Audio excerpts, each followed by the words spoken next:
Welcome to the second part of the conversation that we started last week, COVID-19, the HR response. And I'm delighted that all of you who've made the time this afternoon to be able to come in on board. We have a very stellar panel here, and I'm going to introduce them in just a bit. Here's some housekeeping announcements, just so that we have a great experience with the webinar here today. All your mics and your videos need to be off. We will, once the conversation starts, the host of the meeting, the administrator, will have everything switched off, but we want to make sure there is no noise coming into the webinar that spoils your experience of learning this afternoon. So I'm going to ask you to proactively do this, else the host will do it in some time. This is in the interest of being able to make sure that there is no interruption to the conversation we're having here today. Now, we do want your interaction, so please keep going with the chat box on your right. So you have chat written at the bottom of your screen, activate that, so that you have a box on your right where you can continuously communicate, not just with the panelists, but also with your co-participants at the webinar. What we're inviting here today is both questions and comments. So there's a sign saying Q&A at the bottom of your screen. Please use that to be able to post your questions. I'm the moderator for the day, and my name is Dr. Sujaya Banerjee. I'm the founder of the Learning and OD Roundtable. I will be handling your questions as you post them under Q&A. We'll also periodically pick some threads from the chat, so keep the chat as vibrant as you can. We will have a running time of about 40 minutes on our conversation here with this very learned and very erudite panel. As we bring in questions, we will bring in whoever asks the question also in the central screen where you can share space, and we will have your video and your mic switched on so that you can directly ask your question to whichever panelist you want to direct your question to. So we do want interaction, and I know that we cannot have a vibrant conversation unless you bring all of you in. So we'll get started with a few questions, and then I'm very excited to be able to call you in individually to be able to interact directly with this very outstanding panel. So with that, everyone, one more time, welcome to this webinar brought to you by the Learning and OD Roundtable. I have two announcements to make before we get down to the main crux of the crisis that we're talking about today. One is that the Learning and OD Roundtable have put together a very outstanding HR response team. This is a pro bono service offered by expert consultants and expert practitioners who are available to you should you have any dilemma or a query, just want another perspective or a point of view. Please feel free to be able to reach out to us through the documents segment of this webinar. We've already emailed stuff to you around the HR response team. So please use those services should you want an alternate, learned and informed perspective. So the HR response team. The second and more important announcement I want to make here today is that the Learning and OD Roundtable has partnered with KPMG for a very outstanding HR practices survey. I recommend strongly that all of you participate. Tomorrow is the last day for this very outstanding survey that does not take more than 20 minutes to half an hour to be able to fill out. Please use the link that's been sent to all of you to be able to participate in this survey. And I'm sure you will all receive in return a best practices survey report from 150 organizations. I mean, this has been a very unprecedented, very incredible time. So I'm sure you're waiting to learn from the practices of other organizations on how they handle various aspects of managing their people during this crisis.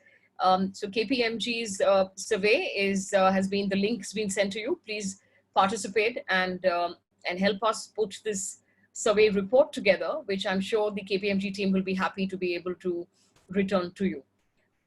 So with that, ladies and gentlemen, welcome to this webinar. It's part 2 of COVID-19, the HR response. I think none of us have any doubts in our mind. We're almost in the 4th week of the lockdown, and undoubtedly this has been unprecedented, incredible. This pandemic, I think even as we spoke about disaster management or we spoke about emergency responses in our own organizations, I'm quite sure we had not considered a global pandemic. Most organizations had not.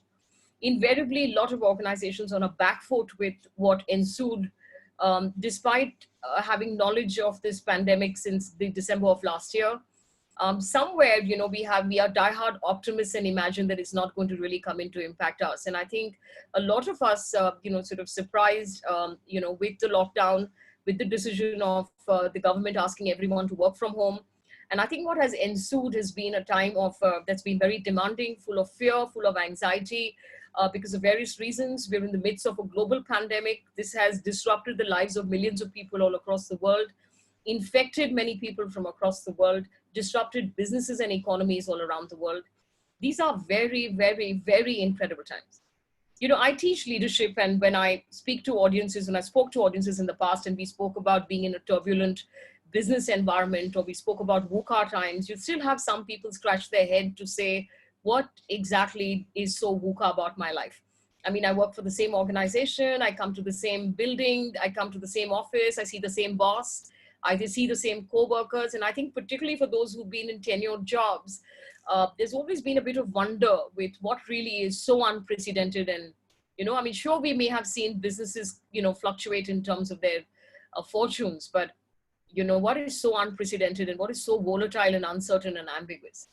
I think after what's happened right now in the last 3 months, 4 months, if you want to call it that, I'm not sure anyone's going to ever be confused about what VUCA really means. I mean, this has impacted every single living person's life at this point. So I want to be able to, at this stage, draw your attention as panelists to the very first question that I have. And I'm going to try and direct this to the practitioners first, and which is not to say that the other veterans we have in this group are not practitioners. They're consultants and they help practitioners very much to perform. But I'm going to try and ask, this question is directed to Raju, to Milind, to Rajesh. So I don't know who wants to go first out of the three of you. I want to be able to ask you, we talk about emergency response systems, we talk about business continuity planning, we talk about, crisis management teams.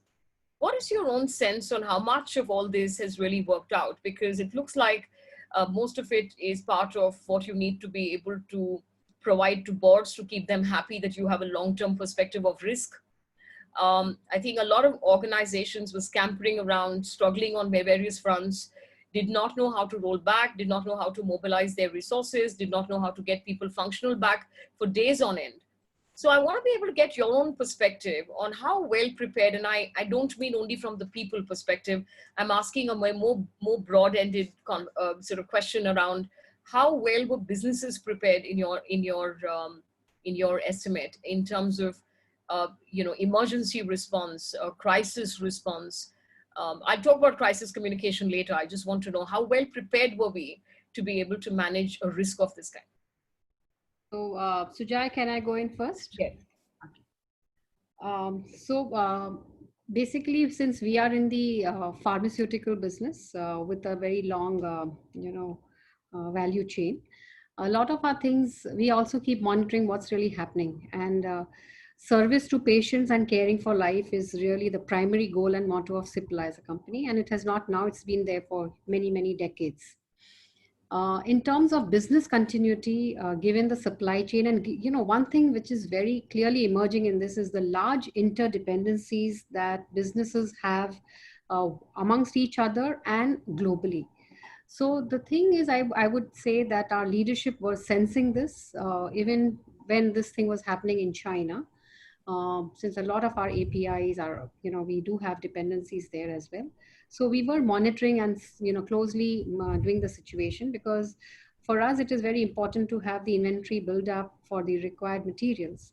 I would say we were reasonably prepared from a business standpoint in terms of dealing with this, and we were better equipped to handle this situation, so that there are no shortages of the life-saving medicines that patients depend on us for.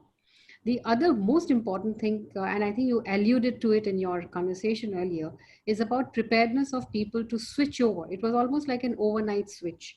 So while a lot of companies were still contemplating whether to announce work from home, we took the lead and we said, let us start working from home. At least we will provide social distancing. And even before the sanitization measures were actually introduced, almost somewhere end Jan or early Feb, we had started, using hand sanitizers, providing all of that. I must say our IT team really rose to the occasion very fast. So we announced our work from home from 17th March onwards. And in a matter of, so they spent the previous weekend, preparing and enabling all the laptops, configuring them, and getting everyone comfortable with Microsoft Team meetings and Zoom meetings. So this is just to say that how we can really, start preparing for this. Of course, as we go along, and we were very clear that we have to take each day as it comes, because new things was unfolding. But I must say one thing which I'm extremely proud about: the way our country has come together, the way our leaders have come together, keeping their political differences aside. I think it is so exemplary that I feel very, very proud about. And the way we all collectively as a country are dealing with this, of course, we'll always have someone stepping aside, once in a while. But I think we all as a country have a lot to feel proud about in terms of how we are dealing with this and coming together. And there are many, many examples that I can share with you as we go along, in terms of the responses that people have done in this kind of a situation. Good point. Rajesh, would you want to respond to this next? Yeah, thanks, Vijaya. I mean, can you hear me? Yes, Just now a we quick can. check. Yes. Okay, thank you, Sujaya. Thanks so much. I would concur with what Raju said. I think what we responded also was first for the cause of humanity. I think no one prepares oneself for an adversity of this kind of magnitude. So obviously, I think a lot of surprises did crop up. But I think the first one, from a leadership standpoint, was to really stand up to the cause of humanity. I think that confidence that one needed to express to say that we will sort this out, and we will stand together and cohesively. Don't worry about it. We're getting all the facts right. And that stage, mind you, I mean, none of us knew really, which direction to go. We knew that the world has changed 90 degrees, but none of us knew in terms of, how to respond to it. So coming together in terms of a collective solidarity as far as the leadership was concerned, so that there's one single voice, was very essential. Standing up to the cause of humanity was the second one.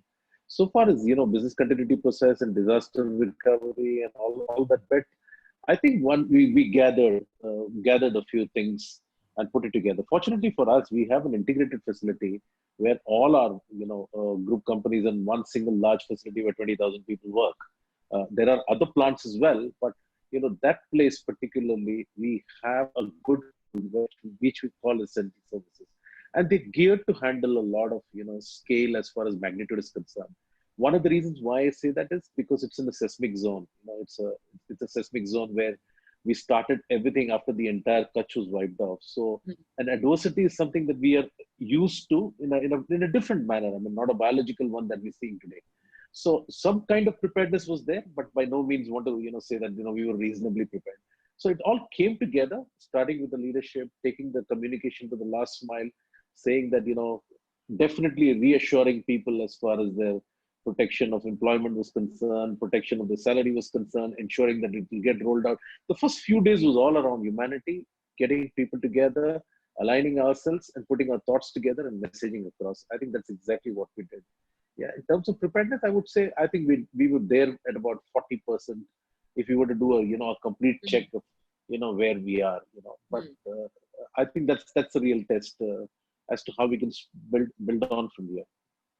And are there lessons learned for the next time? And we hope there's no next time. But are there lessons learned on? 100%, I mean, 100%. yeah. Undoubtedly, there are massive building blocks that's coming into place. A lot of institutionalization is happening right now as we talk. I mean, plenty of processes are getting reinforced.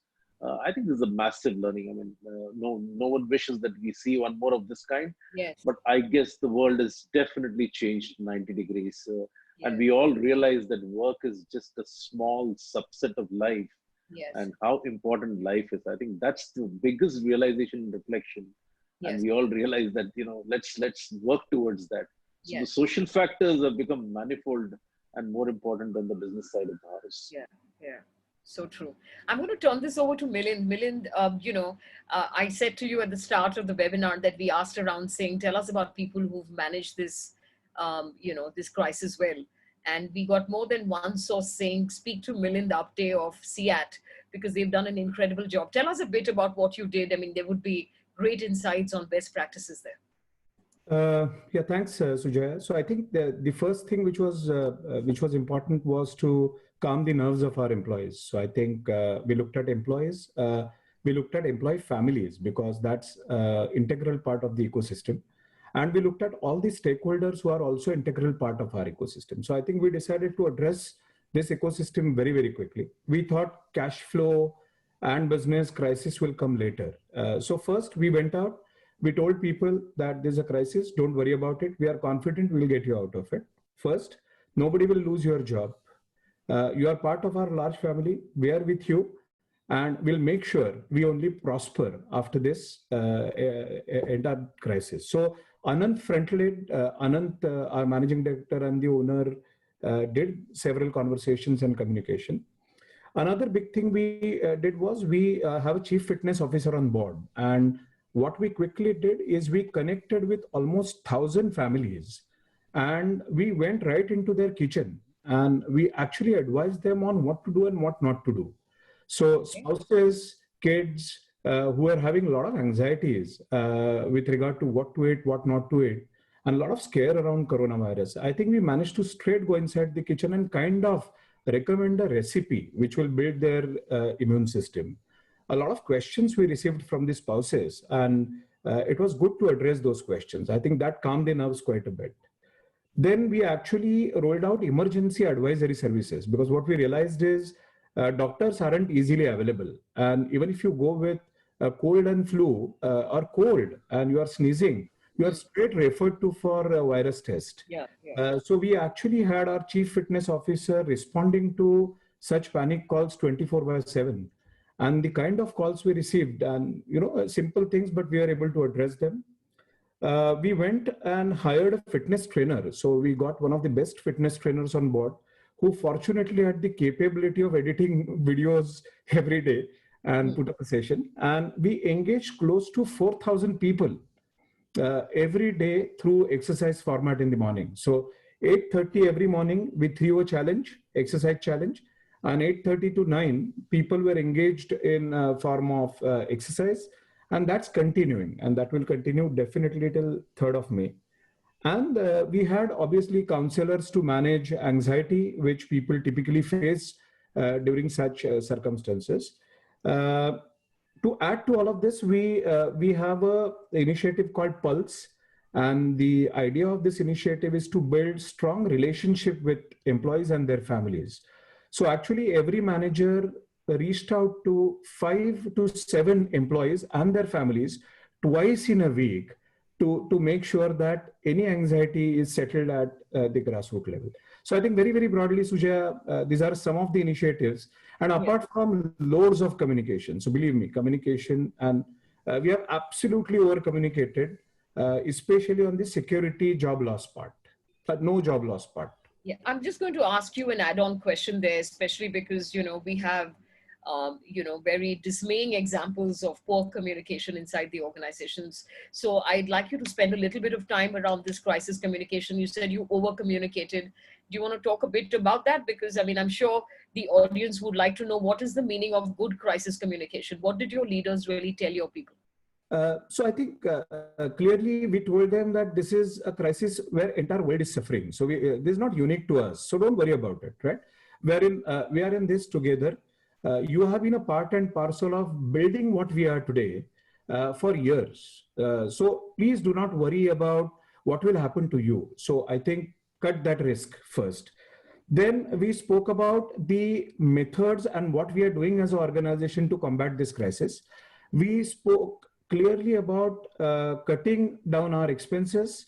We spoke about picking the social cause over individual aspirations, and we appealed to people to actually work as a team in this crisis, right? So to an extent where, some of our conversations before the webinar today, people who are not used to work from home, people who are production supervisors, what do they do at home? But we went to the extent of understanding their concerns through communication and actually providing them a workable solution and also a framework around what you can do through the day as you connect with all of us. We spoke to kids, we spoke to spouses, we counseled them on the kind of challenge they may face in the relationship because all of them are together.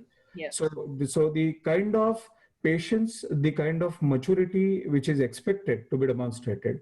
So some kind of education also we tried to actually give. Managers made sure, as I told you, twice in a week, I think managers made sure that the reach out is beyond business to solve any problem which the employee may be facing on the ground. And Anant himself, every 15 days came on a call. And believe me, if his brief was 15 minutes, question and answers went on till 1 hour, 1.5 hours. And he addressed every question patiently. Let it be business, let it be work from home, or let it be job security. I think all of this has helped us big time. We have got a number of responses from our employees and very positive responses, I would say. So, Right. so very, very broadly, this is what we have done. And we have never ever spoken about the crisis. I think we have consistently brought the point on board that we are in this together. The entire world is suffering, but our foundation is strong. Fundamentals are strong. We'll come out of it. Don't worry about it. So. Right. So Sujaya, I would want to just Yes. share a very different perspective and a different Yes. experience here. Right? Yes. As you all know, that pharmaceuticals is part of the essential services. Yes. But let me just share with you the experiences that one goes through. So when the lockdown was announced on 22nd March, and for the first 2 or 3 days, while all the administrative machinery was getting their act around to really understand what to do and how to manage, and they were just enforcing the lockdown very, very seriously, we had a different kind of a challenge. We had a challenge where employees wanted to come to work, but there was a fear of the police people in terms of, getting beaten up. But I must say the people were very brave and they did step out of their house. And while we were able to, work with the government machinery to get all the curfew passes and all of that issued, which take a couple of days, our people did step out. So it's a very different kind of a challenge where you have to get people to step out of their house and come to work. And we have a lot of superheroes and, super women who've actually done that. But what is very interesting, which I want to share with you, is that at this time, people want to hear leaders talk and what they wanted to do. So what we did is we actually had a webinar where all the management council members got together. We had the highest number of logins ever. We had about 17,000 people log in for this 1.5 hour open chat. People could ask any kind of questions. And we had more than 1,000 questions that people asked in that 1.5 hour. Who was answering these questions? The entire management council. So we are 9 of us. We were all there, including our CEO, our chief manufacturing officer. Everyone was actually there to answer all their questions, including myself, our CFO. And people could ask anything and everything. So it is very important to understand and be out there to help them understand anything that they wanted to ask. So that worked very well, along with the all other communications that Milind also alluded to. But it's important to communicate. So we have a communication plan, and every day we have to communicate with our people. That's super. That's really, really heartening to know. I'm going to now turn over to Akhil and Arun and Vishali. And my question is that, to these assurances on job security and the rest of that, less than 2 weeks into the lockdown, we were already hearing about job losses left, right, and center. There is a significant 136 million jobs estimated to be lost over this lockdown and over the COVID-19 crisis. We now heard some very dismaying information just yesterday around huge job losses in the media industry. I just want to get your reactions to this. Are organizations not able to sustain even for 2 weeks? What exactly is going on? These are all large organizations. Some of them have booked profits in the last financial year. What's really going on? Is there a mechanism to be able to, and I'm sure they have business compulsions, but I'm just trying to understand from you your reactions to seeing this kind of extent of job losses, and that too so early into the lockdown. I mean, we've not even waited a month to be able to estimate whether we can or we can't. Akhil, do you want to go first? Sure, I think there's a question about job loss. and assuring employment has two angles to it, two edges actually. And having gone through dot-com burst in 2008, while it is very natural for us to step forward and assure that there'll be no job losses, and I understand what Rajesh and Milind were mentioning, they meant it that way because they have that under control. But there are many medium-sized and different organizations who have absolutely no idea about the affordability. So my view on communication is be realistic. Do not try to sound very optimistic in the sense there will be no job cut, there will be no salary cut, life will be as usual. And the reason I'm saying this, because this particular crisis, nobody knows the end date, not even estimate. Now, your question that don't we have resilience in organizations to sustain for 1 month, 2 months? Of course we have. These are the short-term decisions some organizations are taking advantage of the situation and making their books balance and show their right faces to the stakeholders. The point here is to plan for the midterm future. And I would look at it this way, that while we can guarantee salaries and jobs, say up to say 2 months or 3 months forward looking, which we should, and that is the buffer that every organization does have, small or big, and exactly what Rajesh and Milind have done. But suppose, God forbidding this was to carry on in future, I would start looking at one option, that we guarantee something called subsistence earning, which would be about 60% of your earning. 40% would be kept in a deferred pay as an account to be taken in future when things improve. I think somewhere this will balance the business requirement as well as the employee. And before this call, Rajesh Padmanabhan was very rightly mentioned that we should not talk about employees and HR, but look at the business. So somewhere this subsistence earning, if that can be worked out and be openly transmitted and communicated to employees, that we will pay you enough to survive, a little over, but it's not going to be party time. So that angle. Second, from the idea of jobs, there are two very separate entities which we are actually forgetting. This is a time to maintain organization reputation. And it's not to be taken for granted. This is one of the time values and reputations to be protected.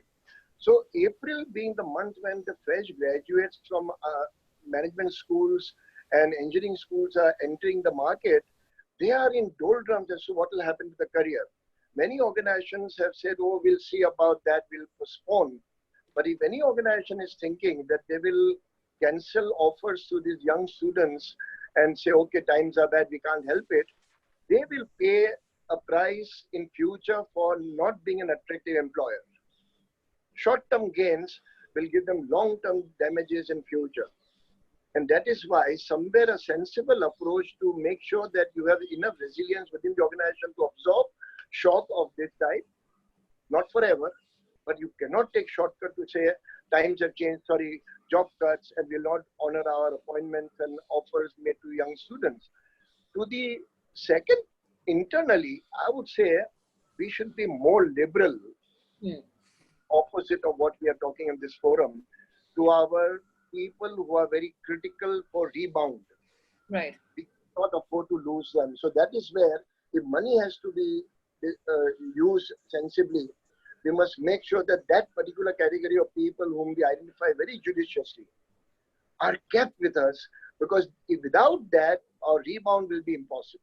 So we must not just say save costs now, right, but show that we have ability to rebound with the type of people that we have. And without them, we will not rebound despite all the dreaming and wishes.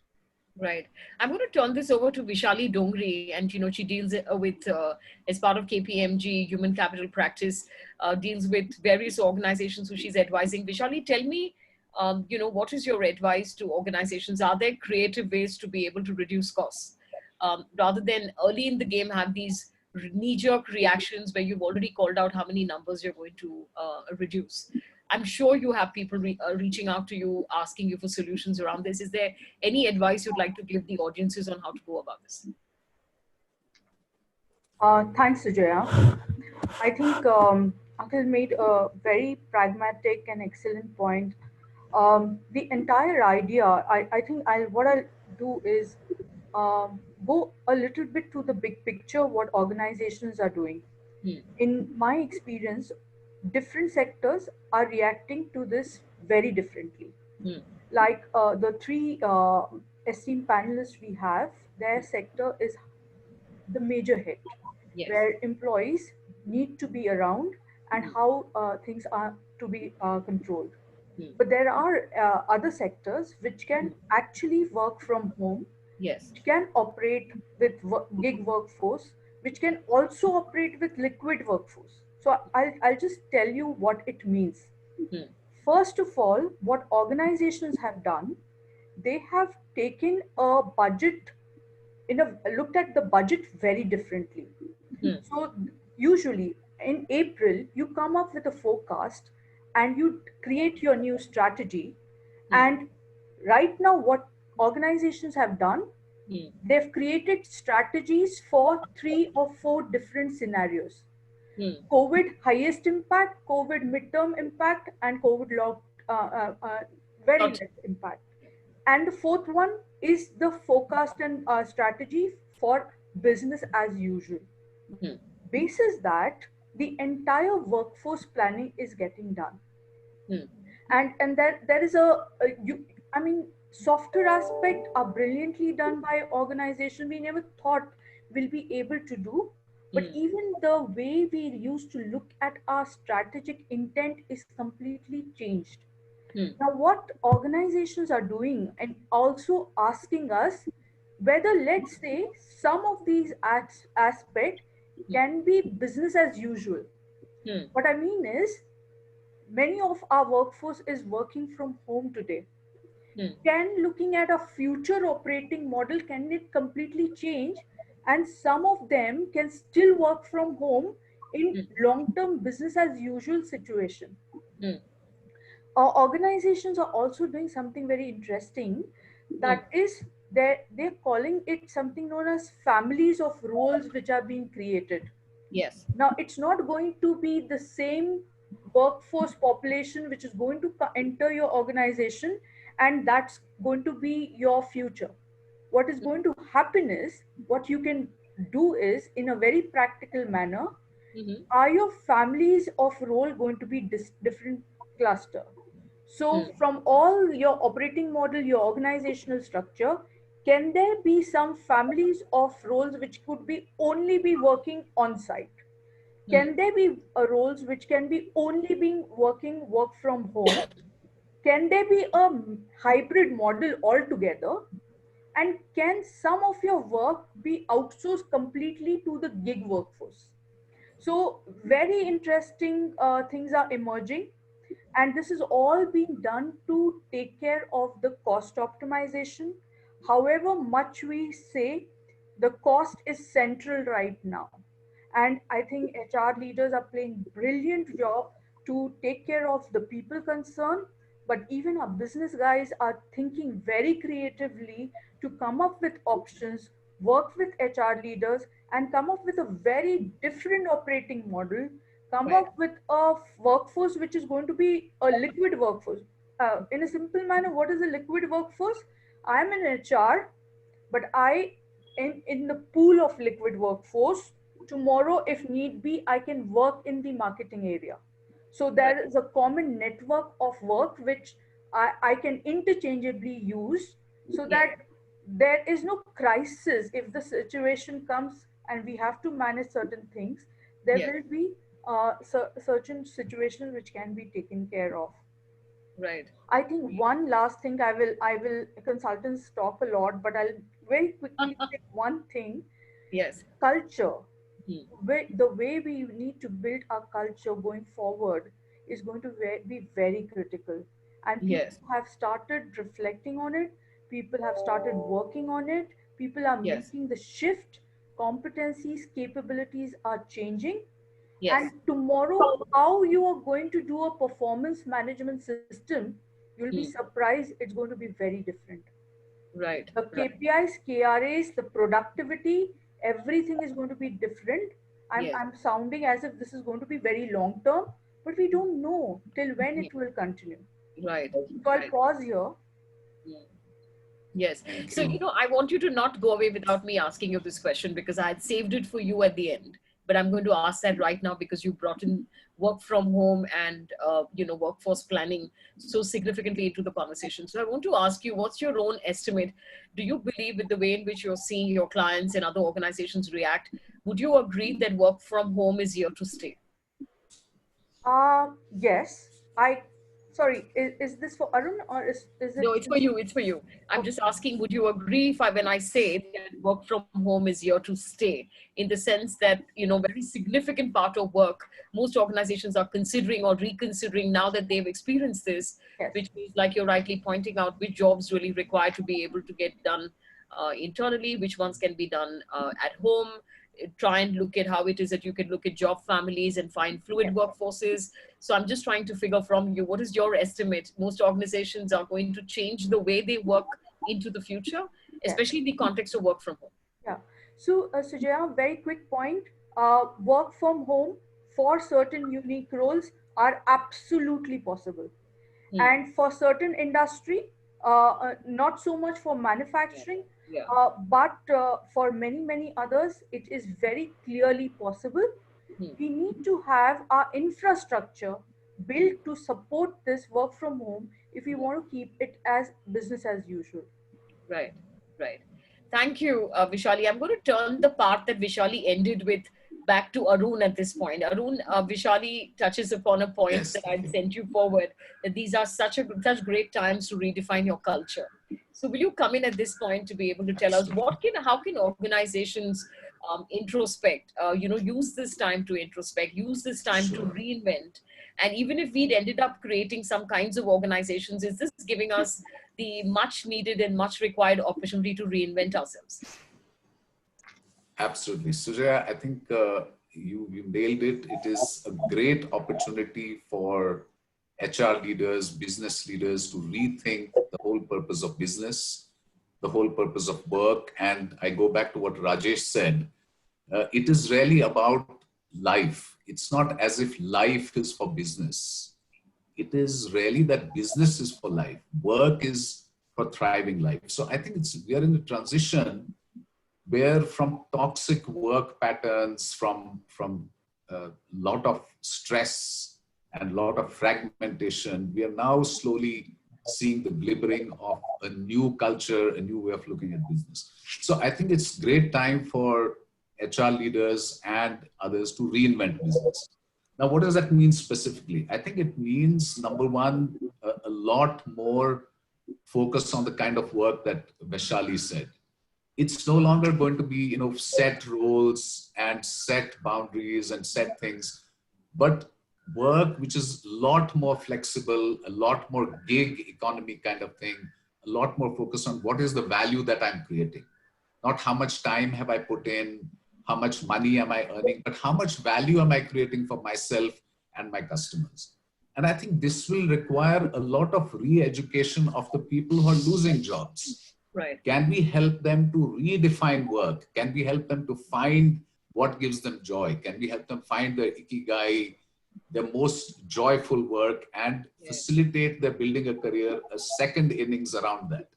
Right. Even people who are coming out of colleges, I mean, it's not just going into a cushy job and earning a salary. The question we have to ask them is, what is the value you're creating? And the moment we ask what is the value you're creating, we have to talk about values. We have to talk about purpose. We have to talk about what is the purpose of life. And we can never find meaning and purpose unless we're doing something outside of ourselves, unless we are thinking in terms of service. Which means, again, just like we are thinking about customers, just like any business thinks about its customers, can we HR leaders really think about I think we seem to have lost Arun's voice for a bit. Sorry, I think, can you hear me I now? think just go 30 seconds back and repeat what you said because we lost you for a bit. Yeah, so I was saying the beautiful examples that Milind, Rajesh, and Raju gave us Yeah. are examples of deep compassion and empathy for people. Yes. And I think every single person, whether it is a business leader or an HR leader or anyone, has to have that sort of compassion. And I think one very, very important thing I'd like to quote Dr. T.V. Rao a few days back. He said, it is time for HR leaders to take leadership and show the way towards a more sustainable, spiritually fulfilling and socially just way of leading and living. Right. So this is the time to make that happen. Right. And one big change that's happening in the culture and is getting fostered by what we are seeing is coming out of silos. Huge amount of collaboration, huge amount of bonding. Very quick example, in Pune, we're doing some work for relief operations for people, who don't have food. 25 NGOs, 67 activists are all collaborating on WhatsApp to find where NGO are, where we are. It's just seva, seva, seva. So I think this is an opportunity for huge shifts. And I think the shifts are from silo and waste to war on waste, from competing with each other to completing each other, and from money, money, money to value, value, value. What's the value? Good point. Good points. Thank you. I think at this point, I want to check with Suneet. Do we have TV Rao in the audience? Yes, we do. Yeah, can we try and bring him in? So I think this is, very opportune to have TV Rao with us on this webinar. So I'm going to try and bring Dr. Rao in. Can we unmute Dr. Rao? Yeah, Dr. Rao, this is, can we have his video on as well? Sir, do you want to put your video on? I'm sure the audience would be delighted to be able to have you on this webinar. Hi, well, I'm enjoying listening to each one of them. I'm very impressed with the concept which Vishali talked about, liquid. So it gave me the concept that I think in future there should be a lot more versatile managers. Yes. I'm totally in sync with what Arun has said. Yes. I think this is the time entire approach. I think most organizations, every organization is meant to serve people. Yes. Somewhere down the line, they have forgotten the main objective, means, which is the profit, has become the end in itself. And that is where I think we have faltered. And I think COVID-19 has brought back to surface the need for revisiting the main purpose for which every single organization is meant for people. Right. I would say people first. I mean, that is the way I look at it. So there is no alternative, and that is where HR has a phenomenal role to play. Absolutely. Thanks. Thank you, TV. Absolutely. Thank you, sir. Thank you for coming in and adding to the conversation in such a brilliant way. Thank you. So I think with that, I want to be able to include some of the comments that we are seeing in the chat box so we don't lose sight of that. There are also some questions here which maybe we can look at. I think there is a question around work from home. I'm going to try and direct this one to Raju, Rajesh, Milind. Shashank Srivastav's asking, work from home, which is a new technique that came into existence unexpectedly and by chance, but looking towards its success in the industry, can it be obtained or can it be ascertained as a general policy by companies even after COVID-19 pandemic gets over? What can be the advantages or disadvantages of being able to make this something that is part of the working policy within organizations? Rajesh, you would like to take that? Rajesh, do you want to respond to that? Thanks, Sujaya. Yeah, of course. I mean, I'll be brief just to ensure that everybody has the airtime. It's here to stay, undoubtedly here to stay. But the real classic tussle is, it works very well in the service industry, but in the manufacturing and the real industry where you need to have a lot of machine interface, it does cause issues. But that does not mean that you cannot do, a few things away from that. But work from home is going to definitely alter the way at least leadership bandwidth is concerned, decision making, and most importantly, I must admit, the complete confession that it has broken a huge myth and a mindset that we all need to be physically out there and seeing each other, do meetings and take decisions. I think this platform of, really connecting from home has brought in a lot of efficiency. This mindset, which is classically a leadership mindset, has got broken. So it was never an issue that was actually, the issues were always there. The requests were always there. Why not more telecommuting? Why not more work from home?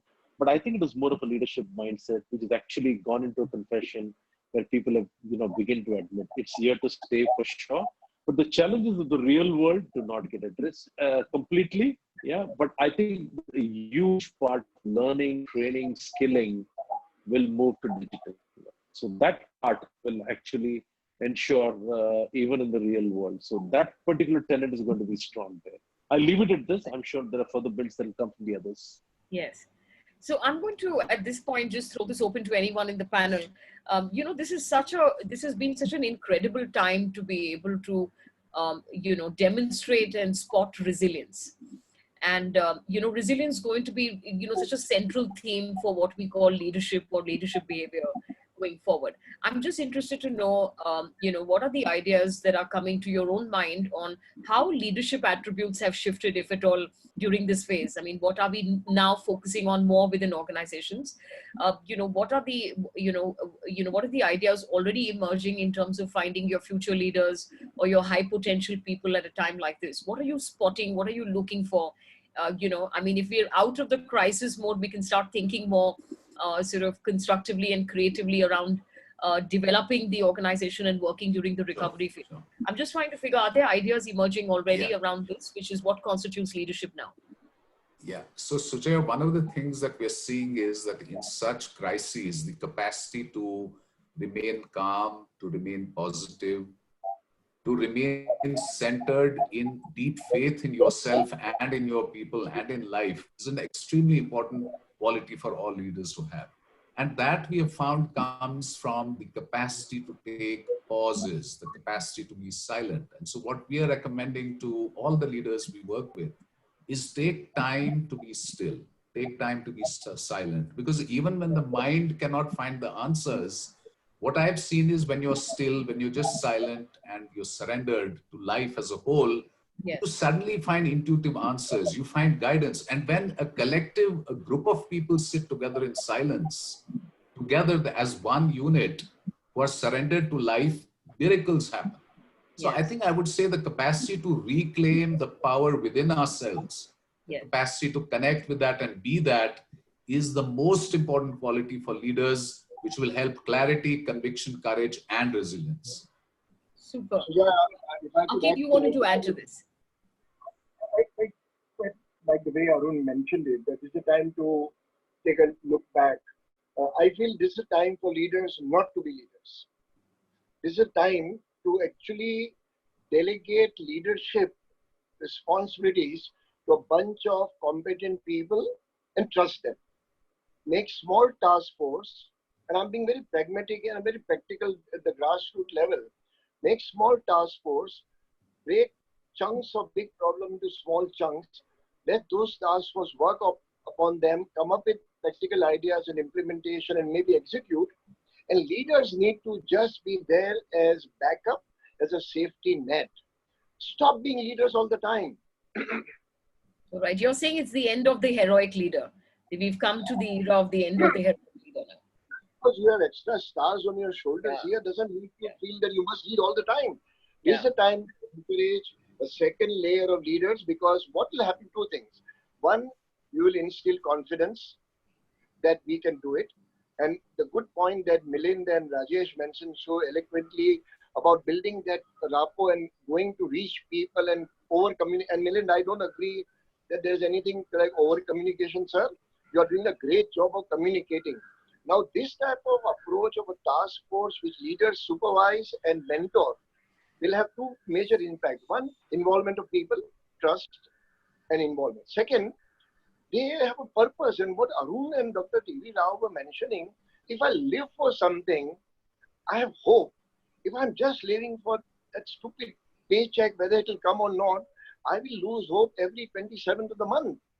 We got to come out of theory and make sure that people live for something.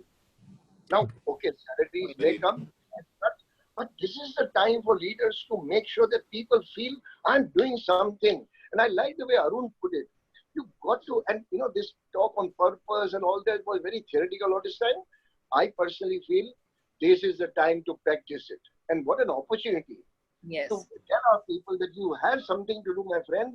You may be 3 stars less than me, but you are as important. Come and join me. Yes. Leaders must step back. Yes, absolutely. Rajesh, can we have your view? Yes. Yeah, so yeah, I'm going to be very mindful of time. I'm just going to build it in 1 minute. Let me see if Yes. I can do it. Individual success, I think we've been banking on 4. Imagine a flower with 4 petals and a stem. Yeah, we've been always talking about skill, will, culture, and performance, which actually drives individual success. Going on from here, I would put the stem as transformation. It's not change management anymore. Yeah, transformation.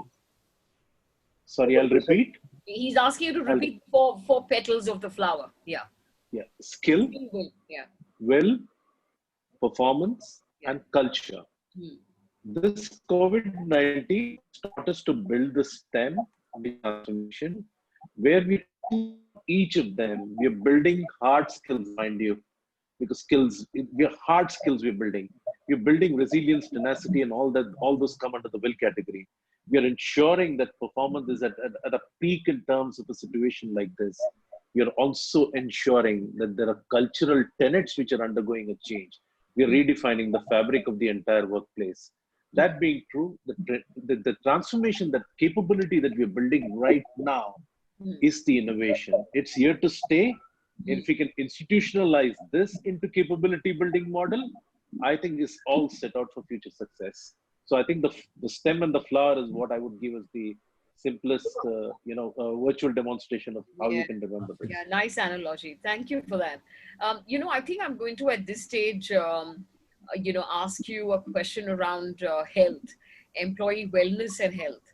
And what is the work, you believe organizations should be doing in the space at this time for the HR who are on this panel discussion? What indeed do you think, has worked in the context of your own organization? And I'm talking about fear, anxiety related to what's going to come up in the future, what just happened, how everyone's vulnerable to this. You don't know when it is going to be you next. So in the midst of a global pandemic, what is the responsibility organizations have towards employee health?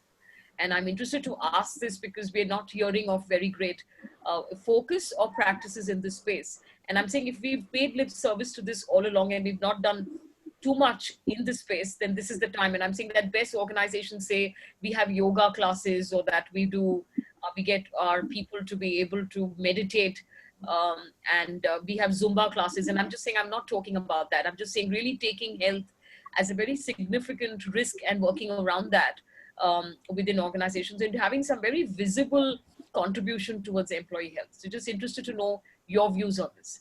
Jaya, I would like to go on this and then I'll drop off the call because I have another call at 5. So just a couple of things that I want to say. These are moments when people want to talk to somebody and they want somebody to listen to. And it can be their immediate manager, it can be their immediate supervisor. So the very simple thing that we can do is to open up channels of communication with each and everyone. And I think this gives a lot of comfort to the people. So this is a simple, and it doesn't. The other thing is that a lot of times people also need professional help because not everyone can handle the anxiety. I think giving the access to some, talking to psychologists or people who are counselors has also really proven to be very, very helpful, at least in our situation, where people can actually talk about and and we all discussed, Rajesh and Milind and Arun, everyone referred, and Akhil also, in terms of what is it that will really get people to be, because it's a new normal for most of people. We are staying at home. We don't know how to deal with this new normal of life. So a lot of counseling is required, even in the families, how to manage their time, how to balance the priorities, both for if 2 spouses were working, how do they do it? So I think opening these channels of communication and being available, at least in our case, has helped us a lot. Right. Remain open and be communicative and have an individual orientation towards health. All right. Milind, what would you like to add to that?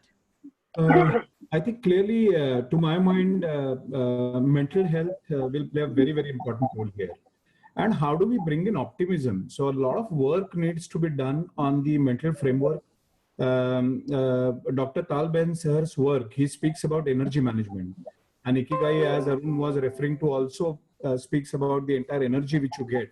So I would feel when you look at health of employees, how do you make people more optimistic? So a lot of work needs to be done on looking at the brighter side of life, Right. and completely staying away from this negativity and something which will end our lives and our jobs, etc. I think that's one part. Second, obviously, I would genuinely feel physical health will continue to play a very important role. So any Right. format which a company can afford, I think we should continue to invest in people's physical health. Work from home, I think on one side looks very bright, but it has its own impact on the health of the employees also, because Right. you're practically not getting up from your place for hours together. Right. I would go a step further. I think it's not only the employee health. I would actually bring holistic focus on the family and the Yes. health of entire family, because I think it is this ecosystem which is going to generate a lot of energy and positivity for the employee. So Right. Yeah, Right. so While Sujay, you're, may I yes, just take 30 yes, seconds? I think yes, yes. what we've found is that a simple change in diet and a yeah, simple change in breathing and just dropping sugar Yes. has remarkable impacts on the energy and well-being of people. absolutely. I think we need to educate people and their families about this. Stopping processed food, having more greens, just having more moringa leaves. Very few people know that the drumstick leaves are the world's most powerful food, but very few people know this. Yeah. So Yeah. simple things like this can make a huge difference. Sure. Akhil, you wanted to make a point. I go back, during the early crisis in Motorola.com, which was a very severe crisis, we realized that our employee assistance program clocked in something like 46 to 47% increased use. Most of us and many organizations here are not even aware or prepared to provide professional counseling that somebody was mentioning just now, that there must be a phone call away, confidential, where people can talk about their anxiety and issues, because suicidal tendencies and depression, etc., are very common outcome of such a crisis. Now, physical health, of course, is important, but not many people would think of about the mental peace and the counseling. Now, maybe a forum like ours can actually refer some people without any obligation or liability and form counselors group who can then be available to industry. We just Right. did that, Akhil. We had a webinar on mental health day before yesterday, and we've offered pro bono mental health services to everyone who was on that webinar, whoever registered on the webinar. And I'd like to Qualified mention counselor. that, yeah. Right. We've partnered with someone called Inner Hour, and we've offered it to everybody who was on the webinar. And we're happy to extend it to you as well, everyone who's on this webinar, to be able to offer you. LNOT Roundtable has associated with Inner Hour to be able to offer mental health services to its members. So we're happy to be able to extend it to anyone who's on this webinar as well. In fact, I wanted to take this opportunity to be able to talk about, the way in which everyone's going to now experience the next wave of COVID-19. And we don't know, increasingly, perhaps going by the trend in other countries who've been ahead on the curve as compared to us, that you suddenly have more and more people who actually get the COVID-19. And I wanted to be able to call out an advisory which came in from World Health Organization, which is around mental health. And I want to be able to just ask you to indulge me. And I know we've exceeded 5 o'clock. We're almost at 5:05. So quick check with everyone. We are continuing because we started late. So we'll try and close this in the next, hopefully, 5 to 7 minutes. But I want you to stay with me as I read the advisory of the World Health Organization. And this is only to be able to point out that there are a few things we still need to be prepared for as a community around mental health. So just stay with me as I read this. And it says COVID-19 has and is likely to affect people from many countries in many geographical locations. When referring to people with COVID-19, do not attach the disease to any particular ethnicity or nationality. Be empathetic to all those who are affected in and from any country. people who are affected by COVID-19 have not done anything wrong, and they deserve our support, compassion, and kindness. And the second point says, do not refer to people with the disease as COVID-19 cases, victims, or COVID-19 families, or the diseased. They are people who have COVID-19, people who are being treated for COVID-19, or better still, people who are recovering from COVID-19. And I like the third one, really, to be able to refer to people who get COVID-19 as people who are recovering from COVID-19. And I point this out because I think we still have a lot of work to do as a society on the sheer stigma attached to people who are already suffering. And, you know, now increasingly in our vicinity, we'll know more people who have this. And it's important to know how we're going to treat people who have this, because there are societies who don't want people who have COVID-19. There are families you know, who have a stigma because somebody in their family was found to have COVID-19. It's very important that we create a vocabulary around this, which is respectful. And so the World Health Organization says people who have COVID-19 are people who have COVID-19, or people who are being treated for COVID-19, or people who are recovering from COVID-19. And after recovering from COVID-19, their life will go on with their jobs, families, and loved ones. It is important to separate a person from having an identity defined by COVID-19 in order to reduce the stigma. So I've just taken the opportunity to plug this in. We did bring this up during our mental health webinar, but I think it's ever so important to be prepared as a society, especially around issues of stigma and alienation. This will just become one more reason of dividing and fragmenting rather than joining and collaborating like Arun was pointing out earlier. So I think with that, I know we've exceeded time. I just want to be able to bring in Ajay Venkatesh. I think he's been very active on the chat, and he also had a question. So if you can, Suneet, bring in Ajay Venkatesh. Ajay, you had a question around, are there creative solutions organizations can have around reducing manpower costs? So can we bring Ajay Venkatesh in, please?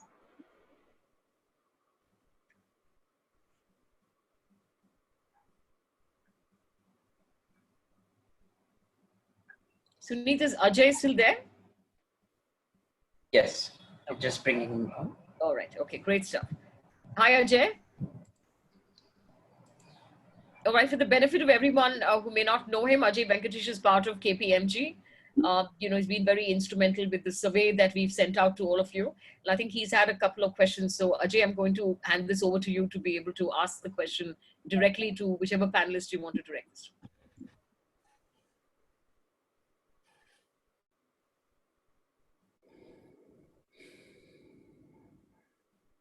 Ajay, are you there?